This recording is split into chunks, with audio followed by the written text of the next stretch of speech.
Is that for real? Live from Studio B at KPRC Channel 2. Houston Life starts now.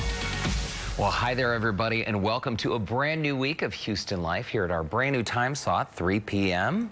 It's August 24th, everyone. I'm Derek Shore. And I'm Courtney Savall. I know a lot of you had your kids head back today to school, whether it's virtually or in person. So a lot of things happening today. And then we got to mix in 2 storms in the Gulf. And it's just crazy time. Yeah, there was a lot going on. A lot of people have their eyes on the Gulf. And we have assembled the best weather team in Houston. Our chief meteorologist, Frank Billingsley, is standing by with the latest. Hey there, Frank. Hey, guys. How are you? Great. It's so nice to good. see you here on Houston Life, Franklin. Thanks. It's always nice to wake up just 2 storms on a Monday, right? Right. 1-2 punch. 2020. Some good news. Marco, let me just say, Marco, you've heard the expression, the lights are on, but nobody's home. Yes. Oh, yeah. Marco's really getting sheared apart. So we'll talk about that. Okay. So Marco's kind of an X on Marco. So we can now say Polo every time you say Marco? Marco. It's okay. Marco. Polo. Yeah. Lights are on, but no one's home. Kind of like my personality, Frank. If you can turn Marco Polo into a drinking game, you will do it. Hey, listen. We'll win every time. Every time. Okay, well, let's talk about Marco, just to get kind of that business out of the way. It's up here, but you'll notice the center of the storm is down here around Louisiana.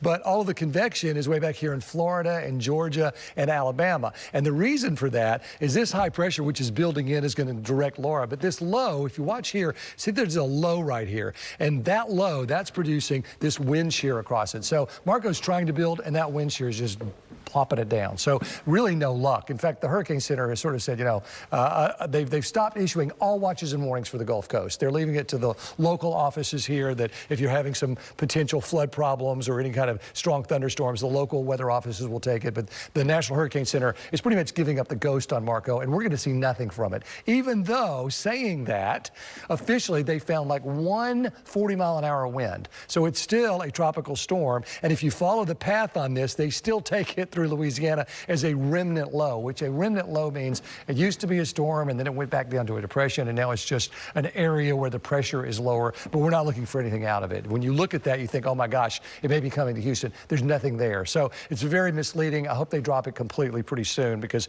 it is so misleading. So now this is Laura, and the Laura is not misleading. There's Laura. That's going to be a big storm for someone. The models, as you know, keep flipping, and we'll talk about that. But I want to show you where the center is right now, right there where my finger's going, right there off of this island here off of Cuba. So that's the center of the storm right there, which means it hasn't really gotten into the Gulf of Mexico yet. And until it really does, I think we're going to still have these questions, and we're going to still be telling you to keep your guard up because we just can't relax on this just yet. So when I'll show you the models, but saying all of that, keep in mind, it's still here south of Cuba. So it needs to get really in the Gulf, and then we'll see really where its circulation is, the kind of strength it has, how much influence the high pressure is going to have, and where this really is going to end up going. Right now, it's 60-mile-an-hour winds, and it's clipping along west-northwest at 20 miles an hour. That's a pretty fast pace in the Gulf of Mexico for a storm. So I'm going to put a pause point here. This is 7 o'clock on Wednesday morning.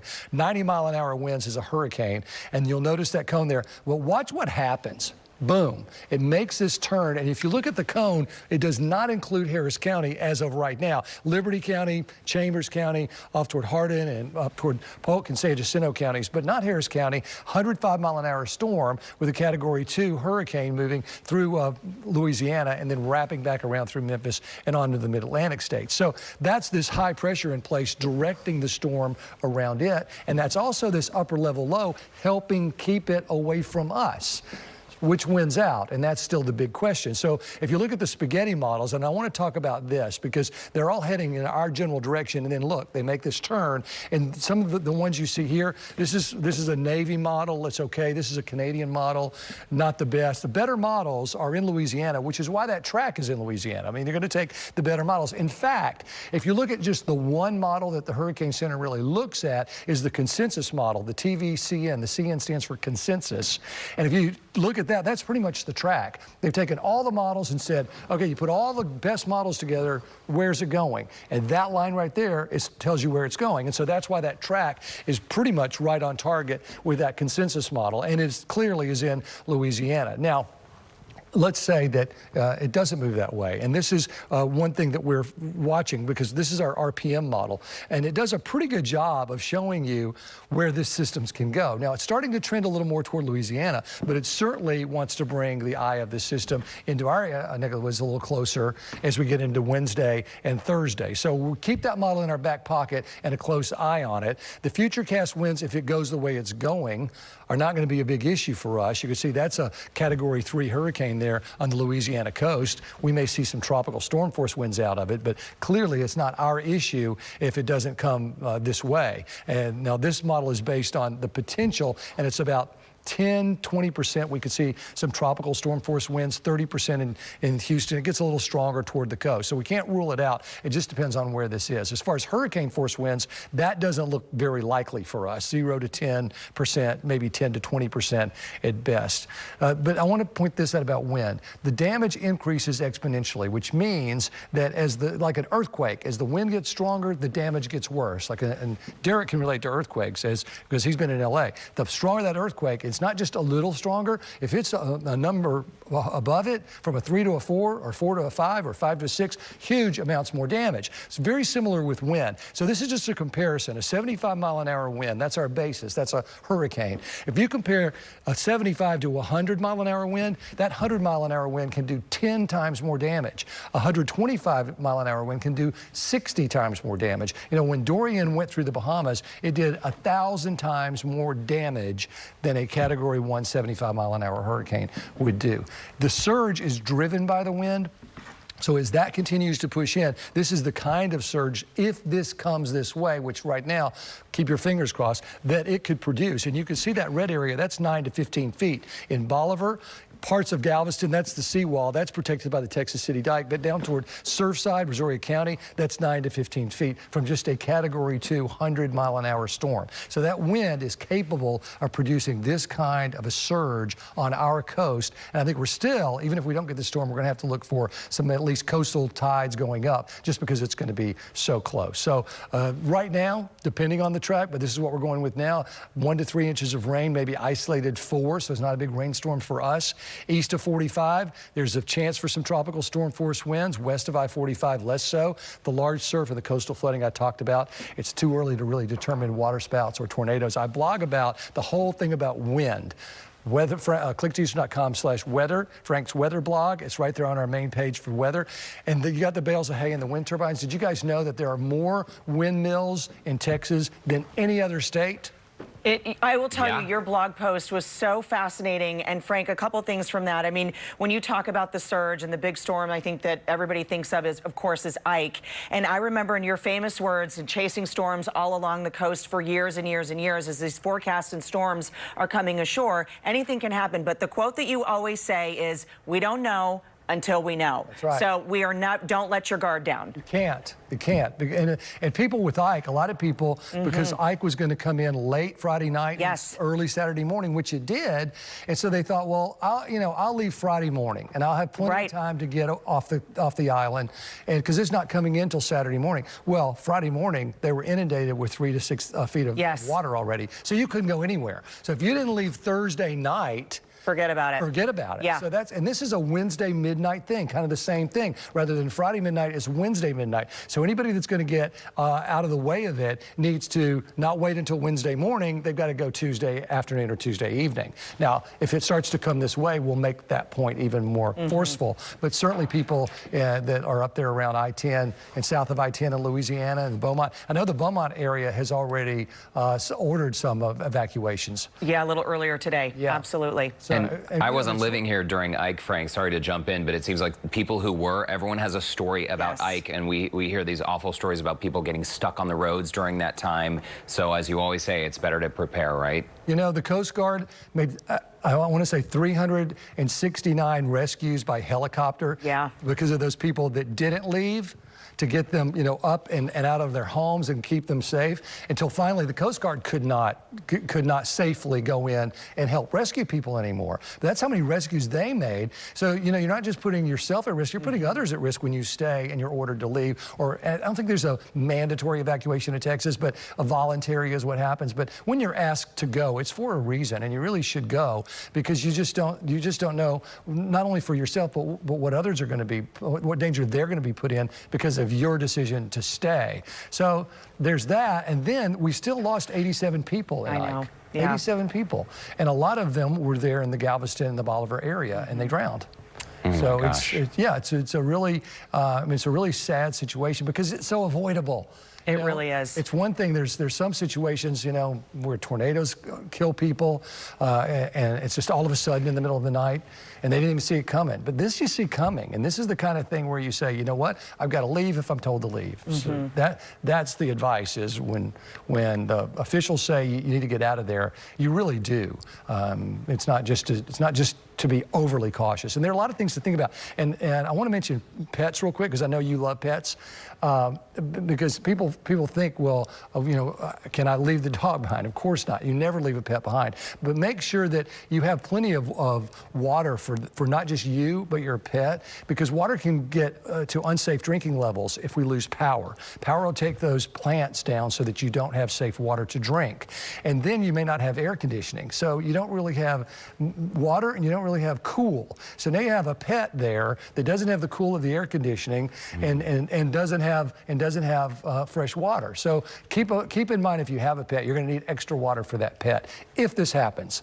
And right now, it's very 50-50. Until this thing gets in the Gulf of Mexico, I think all bets are off. Yeah, it's a great reminder. Pets should absolutely be part of the family emergency plan. And Franklin, we know that you will be keeping a close eye on this storm. These two storms. All of us, absolutely. All right, Frank, thanks so much. Thanks for having me. Appreciate it. Wow, I'm going to check out that wind blog, too. It makes sense that wind is exponentially stronger, even if it's, 10 miles per hour stronger. It's, wow, the damage that we've seen here in this region, it's pretty unimaginable. I know. But check out that blog, too, and I think we've got it on our website, too, so you can link it very easily. Better to be prepared, right? Wow, well, we're off to a great start so far. It is 3:12 p.m. and we do want to mention, we have a great show coming up for you today, but we do want to mention the passing of a legend, an icon here in Houston, Gerald D. Hines, and his influence was felt not just here in Houston, but really around the world. A lot of people think of Mr. Hines as the mastermind behind the Galleria and the Water Wall and Williams Tower, but he really touched so many projects, hundreds of them, in fact, around the world. Globally. Remember the coloring book, the Hines coloring book that we had earlier this year? And that was such a great, this real estate legend really transformed and formed the Houston skyline. When you think about it, of course, around the world, but when we think about our backyard and what that would mean without his famous buildings and architecture and all of that, it's really incredible. Well, he's not only changed the landscape, this building downtown is so beautiful. That's, of course, historical footage of the Galleria, and we did just see a moment ago a couple shots with his wife Barbara, who's been on Houston Life. And I met Gerald Hines. I know some of his associates there at Hines, George and Matt and Sandra and Mark, and I have to say, he is such a well-respected person within his own company. The people who know him and who knew him best say that he always led by hiring really smart people, getting out of their way, and just letting them be creative and go out and do great things. And that's why we have seen some of these beautiful buildings. We're seeing New York City right now. He worked on the Walt Disney Concert Hall with architect Frank Gehry in Los Angeles. That was a picture of a building in Chicago just now. So he really has touched so many people, and he always led with integrity. And it's a sad day for us, but we are thinking about his family and, of course, friends and colleagues during this time as he passed away peacefully at his home yesterday. Yeah, he just turned 95 last week, so he just celebrated a birthday, and we are sending everyone a very big hug. His wife Barbara and his family and all his associates there at Hines. When they started, Hines had one employee. Right? Crazy. One employee. Now they have 4,800 employees around the world. It really is such an incredible story, his life. And as you mentioned, we're going to learn a little bit more about his history and his legacy coming up on Houston Life. Okay, so I am really interested in hearing all the details from Brandon's birthday weekend. Oh. What did you guys do? Well, so we had a quiet little dinner at home. During quarantine, we've pretty much gone nowhere. Right. And we've seen pretty much no one. We do have a couple couple friends who we'll get together and we'll play games with, and they've also been working from home. So we had a quiet little dinner on Friday, and then on Saturday we ran down to Kemah. I always forget, Kemah's like probably 30 minutes right around the corner from our house. Yeah. And we hung out with our friends Richard and Dana on their little boat there. It's like below deck. I don't think it's a little boat. That's on the top. That's a yacht. It's quite large. And Dana, if she love was her, familiar, it's because Dana and Richard Laconi from the Institute of Anti-Aging, they're our Botox people, the best place in town. But they were so sweet. It was just the four of us all weekend. We sat on the boat. We spent some time in their yard and swam. And it was just so nice to get away from our daily routine. Absolutely. And I don't know, I got to take some time off, I think. But, you know, Saturday and Sunday, I will take 2 days off per week.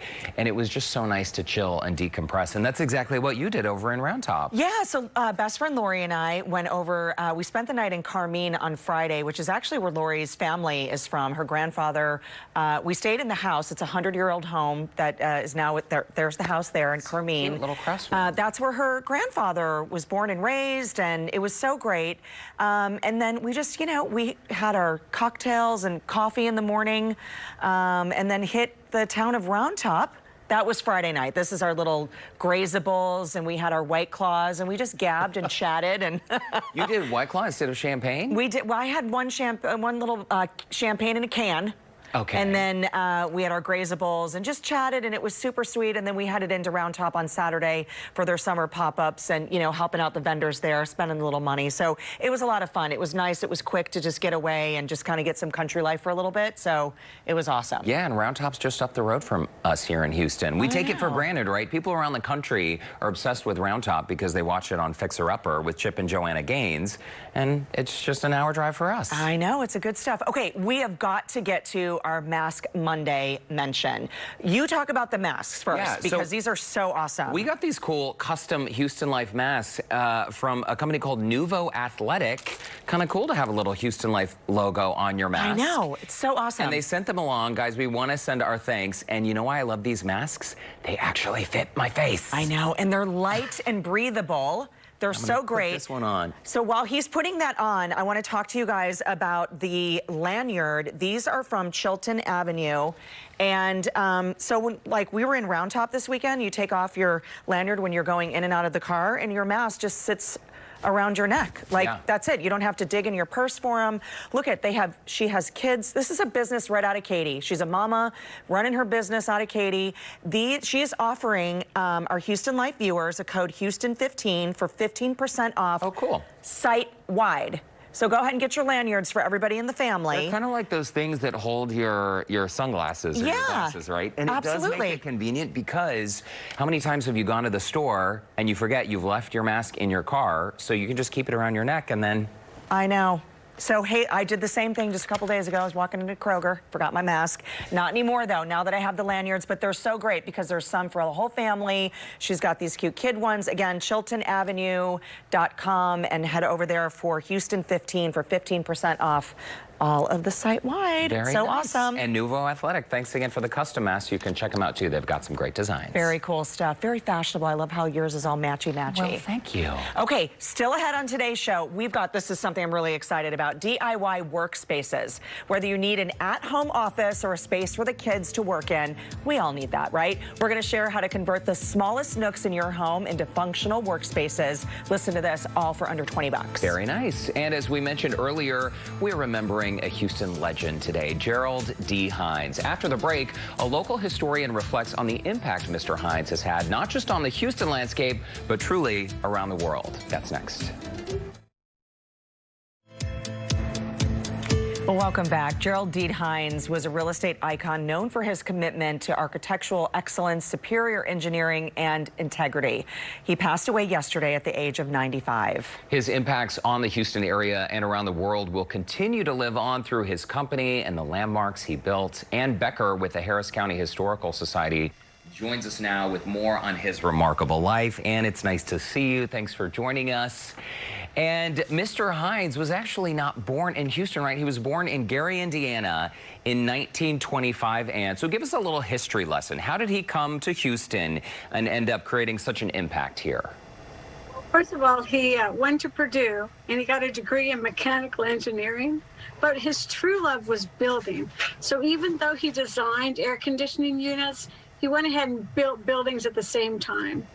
And then he got a big break with Shell Oil in the mid-1960s.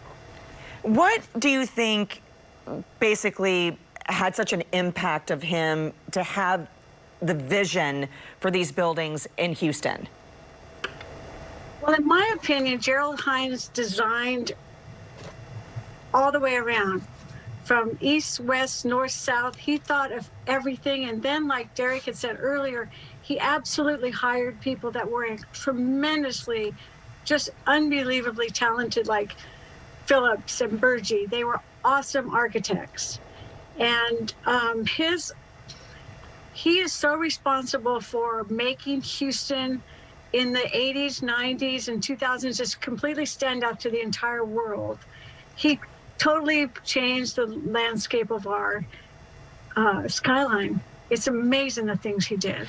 And Anne, as we see some video right now on the screen of some of the many, I mean hundreds truly of projects he was involved with around the world, because of course Hines not only develops and manage, but they own so many of these buildings around the world.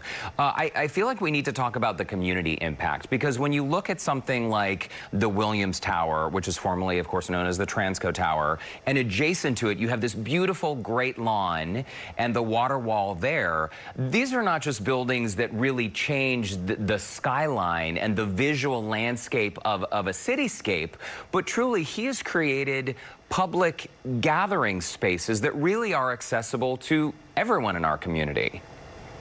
Well, he was interviewed for a quote, and he talked about the fact that he takes a space and he looks at it in terms of what will happen outside of the building also. So it's very important to him. Plazas were very important to him. And because of Gerald Hines, we actually have a Dubuffet, a Miro. He even went to Paris to meet Dubuffet when they hired him to work.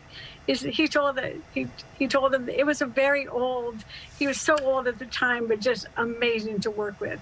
He traveled to Spain to meet with Miro when he did the one that is outside the Pennzoil building. Mm-hmm. I'm sorry, outside the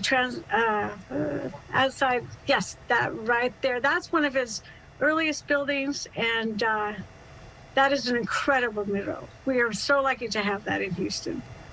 I love putting the pictures and the names and the stories to this, because, you know, when you pass by them, you're downtown or you're driving around, and for people who maybe didn't grow up here, can really get an impact of him. Let's talk about his legacy, because not only the landmarks and the things that we're used to seeing, but also at the University of Houston and the Urban Land Institute, it's named after him for the College of Architecture. Not only that, but the really great thing about it also is two of his favorite architects designed it, Phillips and Burgee. And that just makes it all more tremendous, because they personally worked for years and years with Hines and just loved him, understood him, knew him. And that is a magnificent building at the University of Houston, who happens to have an incredible archives for historical research. And you mentioned his work with architects. I know he worked with so many different architects over the decades of his career. And as Courtney mentioned earlier, this was not just a career about superior engineering and creating buildings that are functional and strong and will last a long time. But one of the reasons why he worked with these architects is because he wanted the architectural design of each building to truly be exceptional. Yes, he did. In fact, the Pennzoil building is a really good example of that, because there you have, let's see, you have two buildings that are both the exact same size right there. And that is the one building where the plaza is in between them on the inside. So he actually took the block and he built them like this. And his job, his assignment, was to create a building and build one that did not look like a box shape like all the other buildings in Houston. If you look at the difference in all the different buildings he did, like the Lipstick building in New York, you know, the tallest building in Texas is the Texas Commerce Tower, now JP Morgan Chase.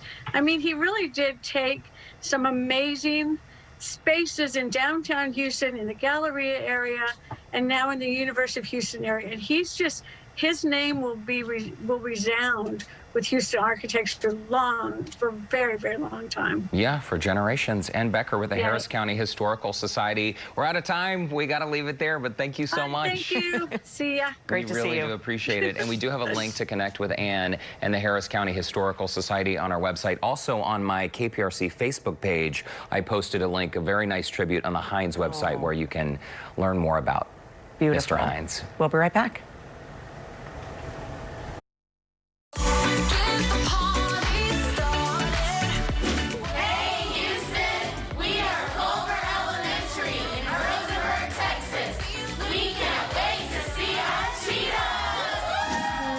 Hey Houston Life, this is Dee Brown, and we are so excited for the first day of school. Yeah, we are. We're the team and family from Pasadena. We're getting ready for back to school. And we love watching Houston Life. Take a moment to breathe. Oh, we love seeing all of our viewers and, of course, Dee and one of our producer sisters there. Awesome. As we all are saying, too, that this is Transformation Day, right? Many of us, our kids are heading back to school today with all of the uncertainty for back to school.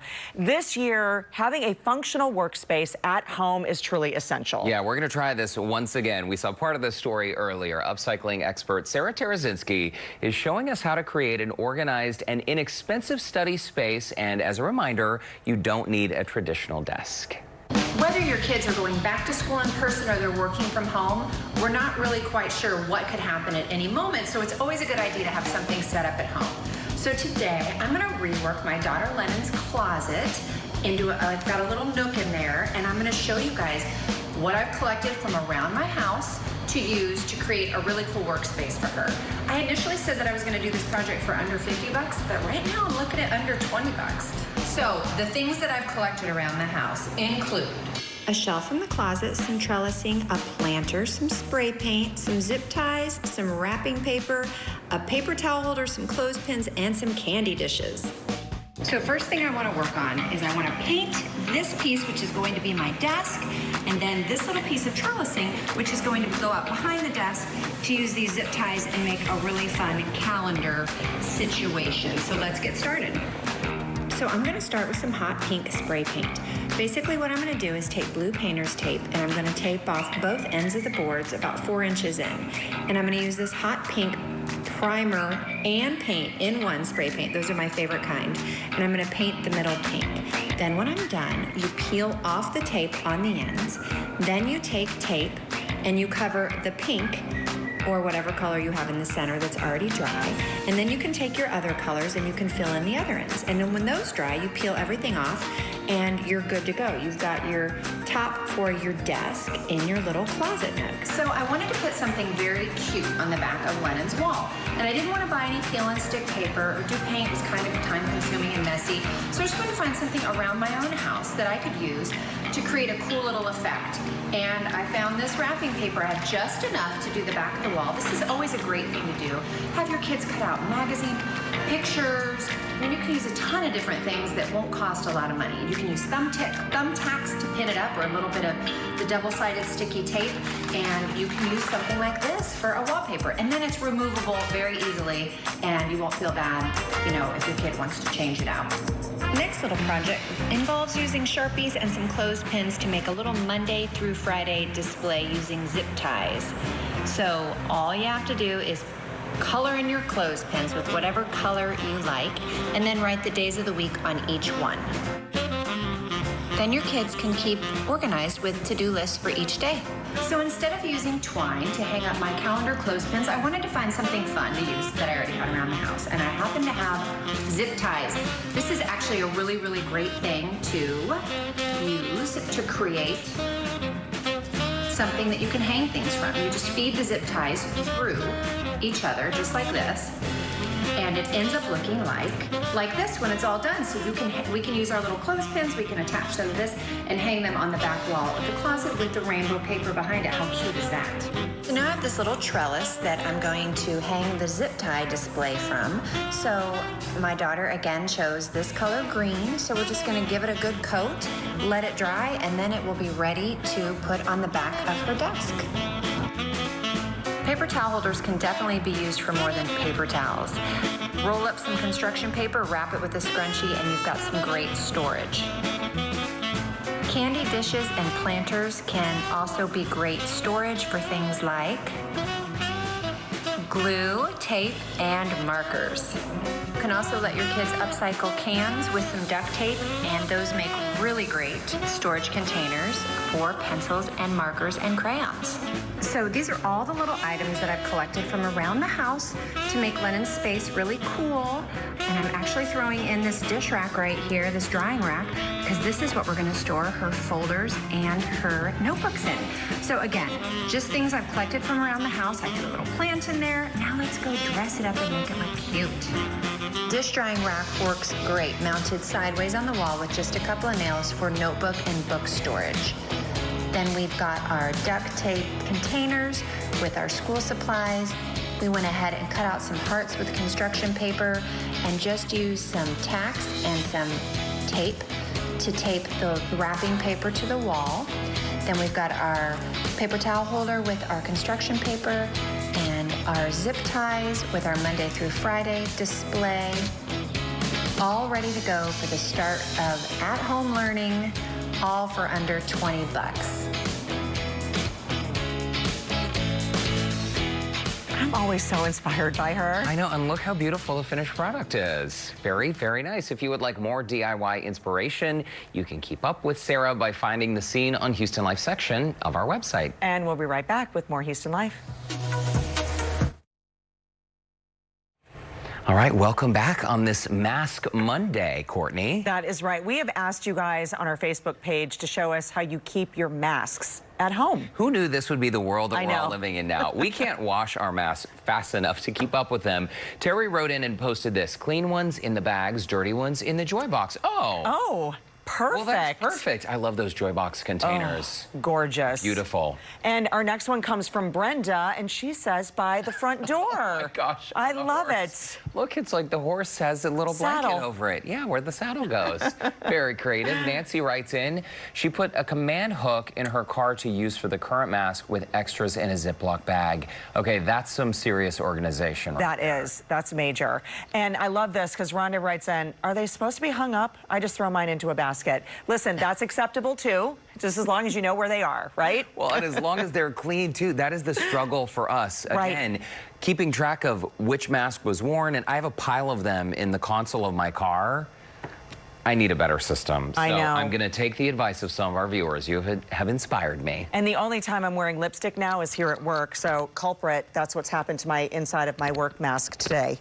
But thank you to Chilton Avenue for our lanyards. Remember to go to their website to save 15% off. Yeah. Site-wide. And to Nuvo for our nice little custom mask. Yes. We'll be right back. Okay, before we leave today, we want to tell you about a special project our buddy Tex is part of. In honor of Clear the Shelters this month, you can now purchase a 2021 Tex and Friends calendar. Well, it's about time this is happening. Popular demand, right? The first 100 people to donate $25 or more to Texas Foundation, his charitable fund, will receive a limited edition calendar starring Tex and some of his rescued friends. Proceeds benefit the Houston Humane Society, and you can find all the details online at quick2houston.com/pets. And as we know about our little Tex man, he loves a good photo shoot. So you know those 12 months in that calendar are going to be fabulous. Well, also, they're not all dogs. Remember the day we had that little piglet here on Houston Life, a rescued piglet who hated us. That pig hated us. I tried to pick her up. She was so cute. You. I know, she squealed. I just wanted her to love me, but she makes an appearance in the calendar, and again, $25 for the first 100 people to donate. It's all for a great cause. Absolutely, and those photos are going to be super cute for sure.